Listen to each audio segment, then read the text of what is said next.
Hello students, आज हम chapter number 2 start कर रहे हैं, जो कि मैं आपको 2 भागों में पढ़ाऊंगा क्योंकि चैप्टर थोड़ा सा बड़ा है। ठीक है। स्वर्ण काकः, स्वर्ण मतलब सोने का कौवा, काकः मतलब कौवा, स्वर्ण मतलब सोना, सोने का कौवा। तो सबसे पहले हम पाठ का जो परिचय है ऊपर देखना, फर्स्ट पैराग्राफ। प्रस्तुतो अयम पाठः श्री पद्म शास्त्रिणा विरचितं विश्व कथा शतकम इति कथा संग्रहात् ग्रहीतो अस्ति। अत्र विविध राष्ट्रेषु व्याप्तानां शतं लोक कथानां वर्णनं विद्यते। एषा कथा वर्म देशस्य श्रेष्ठा लोककथा अस्ति। अस्यां कथायां लोभस्य दुष्परिणामः तथा च त्यागस्य सुपरिणामः स्वर्ण पक्ष काक माध्यमेन वर्णितो अस्ति। कि प्रस्तुत पाठ श्री पद्म शास्त्री द्वारा विरचित है। विरचित अर्थात उन्होंने उसकी रचना की है। रचित विश्व कथा शतकम, ये जो इति कथा संग्रहात् ग्रहीतो अस्ति, मतलब इस कथा से वो लिया गया है, जिसमें अत्र विविध राष्ट्रेषु व्याप्तानां शतं लोक कथानां वर्णनम विद्यते, जिसमें विभिन्न देशों की 100 लोक कथाओं अर्थात शतम लोक कथा नाम 100 लोक कथाओं का इसमें संग्रह है, इसमें वर्णन किया गया है। तो इसमें से एक भाग हमको इस कथा के रूप में दिया गया है। ऐसा कथा वर्म मतलब यह म्यांमार बर्मा देश की एक श्रेष्ठ कथा है, जिसमें अस्याम कथायां लोभस्य दुष्परिणामः तथा च त्यागस्य सुपरिणामः स्वर्ण पक्ष काक माध्यमेन वर्णितो अस्ति। कि जिसमें लोभ और उसके दुष्परिणाम के साथ साथ त्याग और उसके सुपरिणाम का वर्णन एक सुनहले पंखों वाले कौवे के माध्यम से किया गया है। सुनहले मतलब सोने का, स्वर्ण पक्ष काक माध्यम में वर्णितो अस्ति। तो हम इस चैप्टर को आज शुरू कर रहे हैं। तो स्वर्ण काकः, देखिए, पुरा कस्मिंचित् ग्रामे एका निर्धना वृद्धा स्त्री निवसत्, तस्याः च एका दुहिता विनम्रा मनोहरा च आसीत्। एकदा माता स्थाल्यां तण्डुलान् निक्षिप्य पुत्रीम् आदिशत्। सूर्यातपे तण्डुलान् खगेभ्यो रक्ष्य। किञ्चित् कालादनन्तरम् एको विचित्रकाकः समुड्ड्य तस्या समीपम अगच्छत्। इस पैराग्राफ में क्या दे रखा देखिए। ये देखिए, प्रसंग लिखने के लिए आता है तो हमको सबको प्रसंग लिखना है।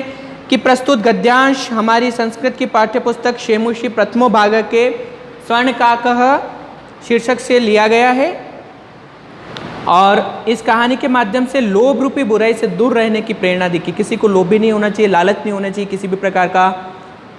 ठीक है। तो इसको देखिए, पूरा कस्मिंचित् ग्रामे एका निर्धना वृद्धा स्त्री निवसत। पुराने समय में किसी गांव में एक निर्धन वृद्धा स्त्री रहा करती थी। वृद्धा, निर्धना, गरीब और वृद्ध, ठीक है ना, रहा करती थी। तस्या च एका दुहिता विनम्र मनोहरा च आसीत्। एका दुहिता, उसकी दुहिता मतलब क्या होता है? पुत्री। विनम्रा मतलब विनम्र, मनोहरा मतलब सुंदर। उसकी एक विनम्र सुंदर पुत्री थी। एकदा माता स्थाल्यां तंडुलान निक्षिप्य पुत्रीम आदिशत। एक दिन माता ने थाली में चावल रखकर पुत्री को आदेश दिया। क्या आदेश दिया? सूर्यातपे तंडुलान खगेभ्यो रक्ष।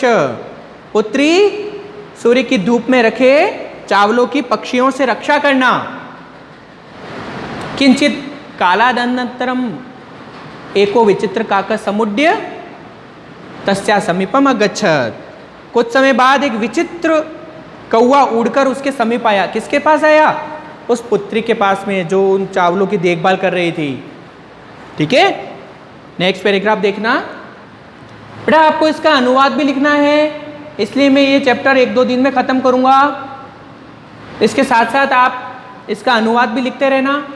ठीक है। नेक्स्ट पैराग्राफ देखिए। नेतादृशः स्वर्ण पक्षो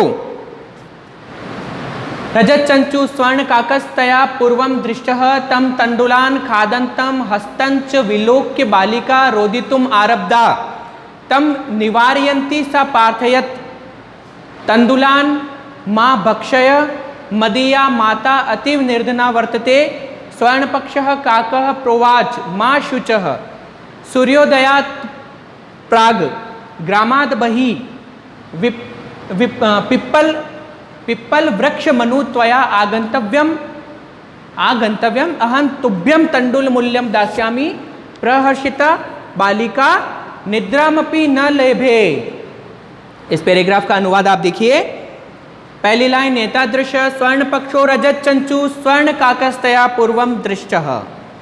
ऐसा सोने के पंख तथा चांदी की चोंच वाला स्वर्ण पक्षो रजत चंचु।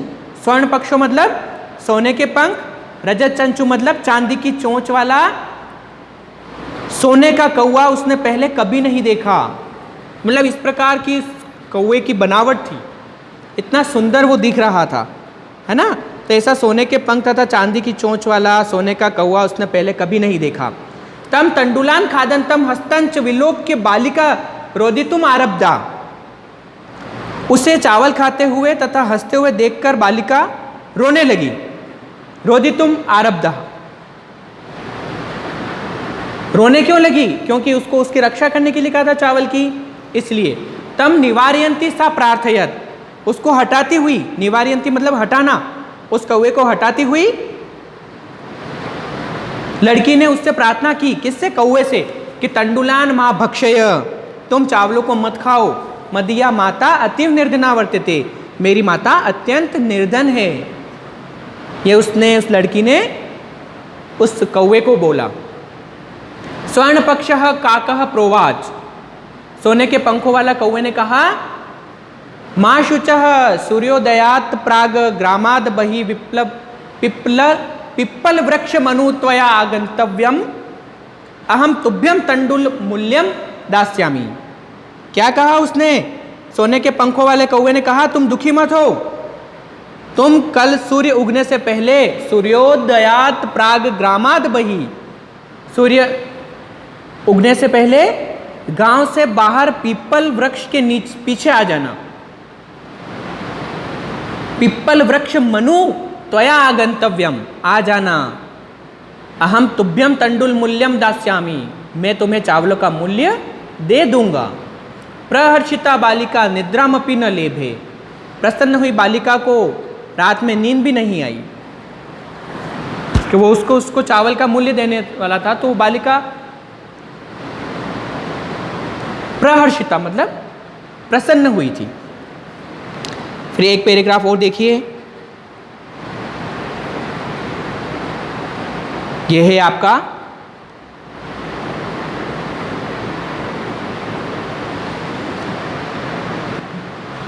इस पैराग्राफ को देखिएगा। सूर्योदयात् पूर्वम एव सा तत्रोपस्थिता वृक्षस्योपरि विलोक्य सा च आश्चर्यचकिता संजाता यत् तत्र स्वर्णमयः प्रासादो वर्तते। यदा काकः शयित्वा प्रबुद्धस्तदा तेन स्वर्ण गवाक्षात् कथितम् अहं हो बाले त्वम् आगता तिष्ठ अहं त्वत्कृते सोपानम् अवतारयामि। तत्कथय स्वर्णमय रजतमय ताम्रमय वा।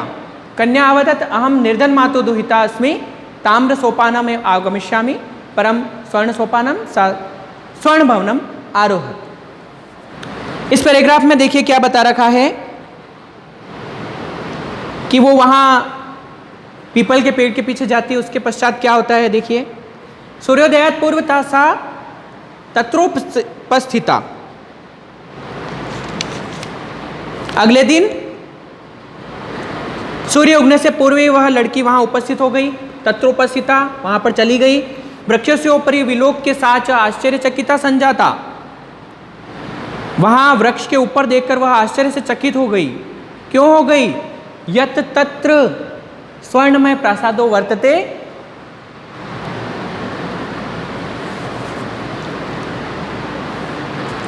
यत् तत्र स्वर्णमय प्रासादो वर्तते, वहां वृक्ष के ऊपर देखकर वह आश्चर्यचकित हो गई क्योंकि वहां एक सोने का महल था।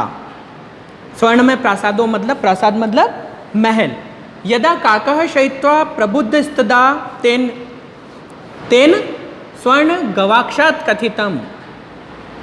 जब कौवा सोकर उठा तब उसने सोने की खिड़की में से बालिका को हंसते हुए कहा, हर्षपूर्वक कहा, हहो अहो तुम आ गई, तुम आगता, तिष्ठ ठहरो बैठो,